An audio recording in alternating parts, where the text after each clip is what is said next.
Hello everyone. Well, I've been meaning to get back on here and share a video that God's been kind of sharing that I should share with everyone. He kind of revealed something pretty cool to me this morning, so I'm going to share that a little bit later in the video. But the main part that I wanted to share was actually something that happened probably back in 2006. I had a very vivid dream. So I'm actually calling this a place of rescue because that's where God kind of rescued me from in this dream, this kind of vision that I had.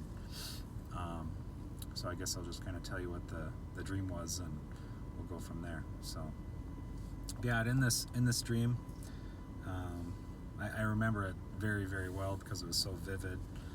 And basically this well-dressed man came walking up to me and was very persuasive, and basically in a nutshell was kind of trying to sell me on something, and I didn't really know what it was, but I know at points throughout the dream it seemed like we were kind of going down this, if you're at an airport and you're on one of those things that it's not really an escalator, but it goes straight and it's not going up or down. But this one kind of appeared like we were walking a little bit on it, but it was kind of slowly descending. And as we're kind of slowly descending, he's kind of showing me all this stuff of the world, everything that's in the world. Like this could be all this stuff that he could offer me and give me. And needless to say, I was feeling quite uneasy and wasn't buying it. And it kind of went on for a while, and you could tell the person that was trying to sell me on it was getting irritated with me. And basically, kind of at the end, I found myself on this. Well, the best way to describe it would be like a rock cliff. You ever see those steep rock cliffs by the ocean? I would describe it like that. Except it was like that on all four sides, and it was probably like 6 foot wide by 50 foot long. So obviously there's no place for me to go.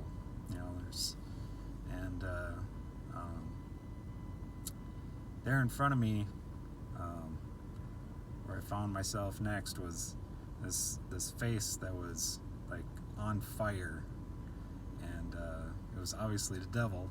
I mean, it was Satan. It was pretty obvious.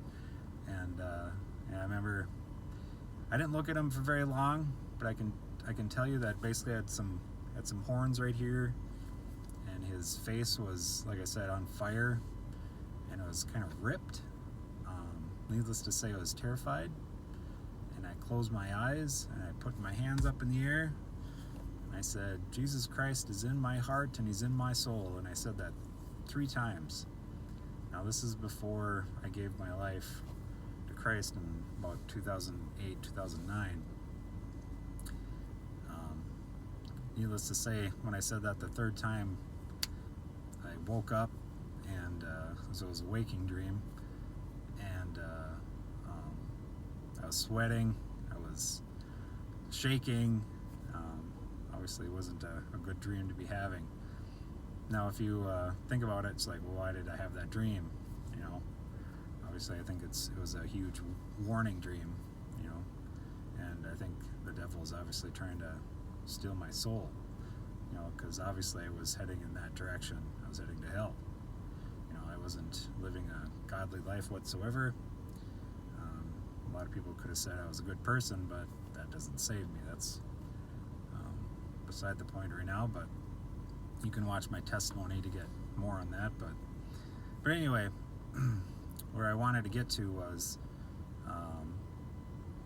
that place that was so scary and so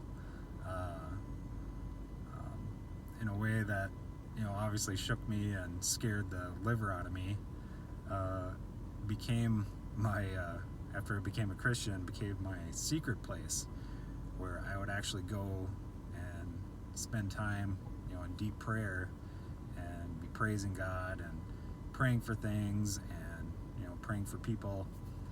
And so it's that place that was so terrifying became my secret place, because which once was a place of condemnation, which once was a place of possible torment, Jesus rescued me from that place. So there was no fear, there was no place. That place was not scary for me anymore, because Jesus came and he rescued me from that place.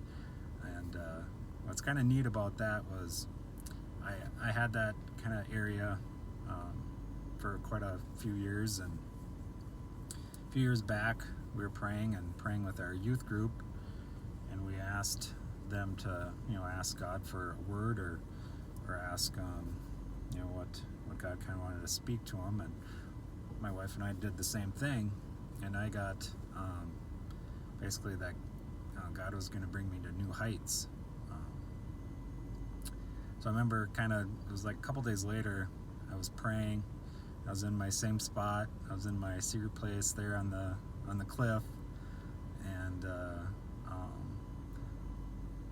it was kind of a tough year, about a year ago, and I remember just kind of falling to my knees, because it just felt, in my secret place when I was praying, and Jesus descended and put his arms around me, and I felt like he was taking me from that place, and he kind of took me from that place and he brought me up on this rock, and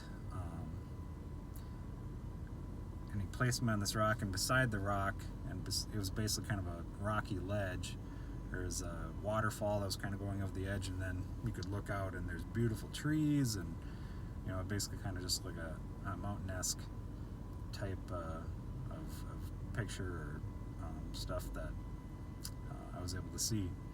And excuse me. So I was looking today, because I was like, well, a lot of people probably don't know what a secret place is, so I wanted a good description. So I ended up finding something, and there's actually, I think, around 12 verses that kind of refer to what a secret place is, and God talks about it. But the coolest one for me was Psalm 27:5, and it says, "For in that day of trouble he will hide me in his shelter. In the secret place of his tent he will hide me." Now here's the cool part for me. He will lift me up on a rock. Oh my gosh, unreal. Lift me up on a rock, and that's what he did. I mean, unreal. Awesome. So I'm just going to give you a little idea of what secret place kind of is. I think there's some other verses too, but I'm not going to go into a lot of detail. Basically, it's like in this psalm, the psalmist is not referring to an actual tabernacle or tent in which he will hide from physical enemies. He is speaking of the state of peace God gives in the midst of trials and attacks. The idea of a secret place originates with God, because he is spirit and his glory is beyond our ability to perceive. We must meet with him in a secret place of the heart in order to commune with him. So basically, you're just at a deeper level of prayer, and I just wanted to share that with you guys. And if you don't have a secret place, it's no big deal. I mean, but I think it's just a way to connect hearts with Father, through the Holy Spirit. And so I just thought I'd share that with you guys, and love you guys, and I hope during this crazy time that we're living in, that God is watching over you and protecting you. So I'm praying that for you and our country. All right, peace out.